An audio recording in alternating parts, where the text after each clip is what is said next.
السلام علیکم، میں ہوں آپ کا میزبان کیسر عمران اور آپ دیکھ رہے ہیں میرا YouTube channel the universe of knowledge and wisdom. اس چینل میں آپ کو اردو ادب، اسلامی تاریخ، اسلامی علوم، سیاسی و سماجی تبصروں پر اور سائنسی علوم اور سول ٹیکنالوجی کی معلومات پر مبنی ویڈیو دیکھنے کو ملیں گی، جس میں انشاءاللہ آپ کو بہت کچھ سیکھنے کو ملے گا۔ آج کا موضوع آپ نے تھمبنیل پر دیکھ لیا ہوگا کہ 2023 کا سب سے بڑا معجزہ۔ تو آپ کے ذہن میں یہ سوال اٹھ رہا ہوگا کہ ایسا کون سا معجزہ ہے جو ہمارے علم میں نہیں ہے؟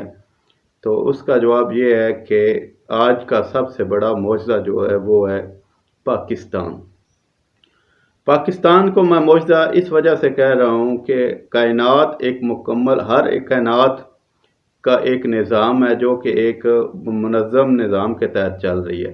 ہر ادارہ، ہر سکول، ہر کوئی بھی ادارہ ہے وہ اس کا ایک منظم نظام ہوتا ہے اور سائنسی اعداد و شمار کے مطابق چلتا ہے۔ ریاست کے 3 بنیادی ستون ہوتے ہیں جن کی اہمیت بہت زیادہ ہوتی ہے۔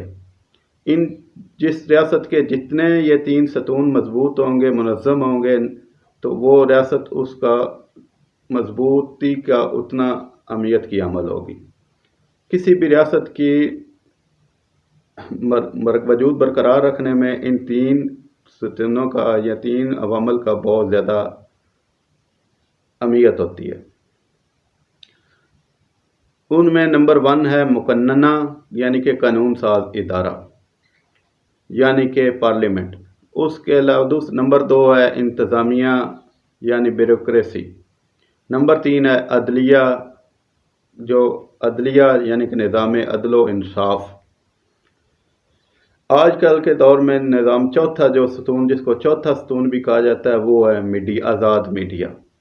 ان چاروں عوامل کا ریاست کی وجود برقرار رکھنے کے لیے اور ریاست کو مضبوط کرنے کے لیے بہت زیادہ اہمیت دی جاتی ہے۔ حضرت علی کرم اللہ وجہ الکریم کا فرمان علی شان ہے کہ حکومت کفر سے تو چل سکتی ہے مگر ظلم سے نہیں چلائی جا سکتی۔ پاکستان کو معجزہ میں اس لیے کہہ رہا ہوں کہ پاکستان میں کوئی نظام کام نہیں کر رہا۔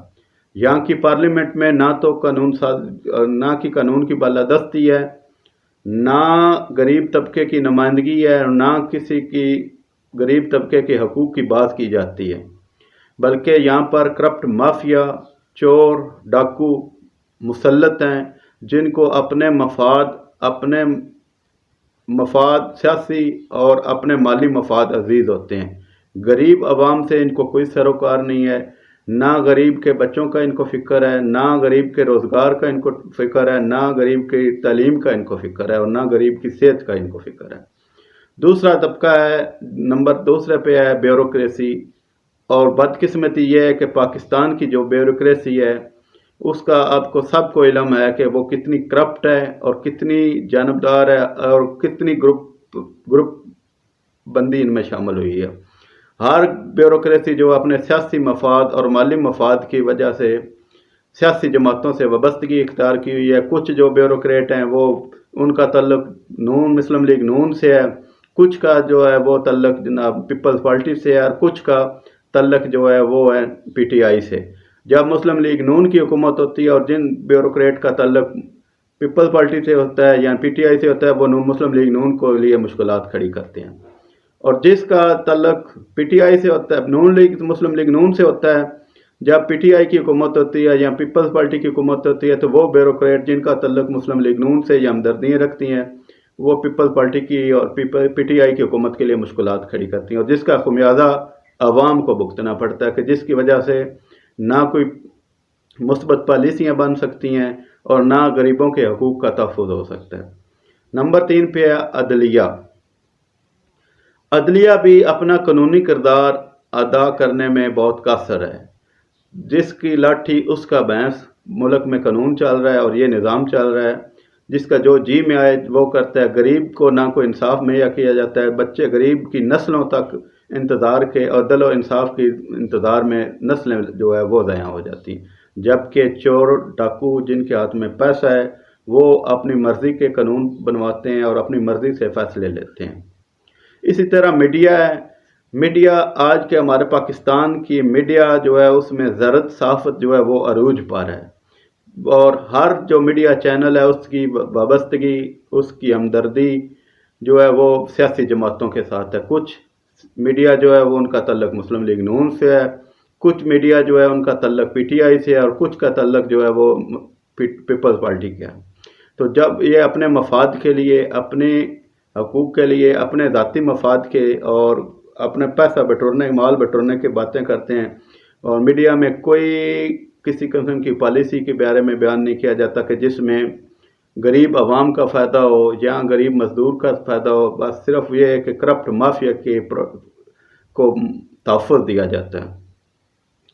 تو دوستو انشاءاللہ ہم آہستہ آہستہ اس نظام کی خامیاں جو ہے اس کی علیحدہ علیحدہ ویڈیو بنائیں گے، آپ کو یہ بتائیں گے کہ پارلیمنٹ میں کون سی خامیاں ہیں، اور موجودہ کرپٹ سسٹم میں کون سی خامیاں ہیں، عدلیہ میں کون سی خامیاں ہیں، اور اسی طرح بیوروکریسی کے کیا خامیاں۔ پھر اس کے بعد انشاءاللہ ہم جو ڈاکٹر طاہر القادری صاحب نے نظام ایک مرتب کیا ہے اس کے بارے میں، اس کے نکات آپ کو بتائیں گے کہ کس طرح وہ غریب عوام کا تحفظ کرتے ہیں، اور کس طرح وہ انشاءاللہ کامل اور مضبوط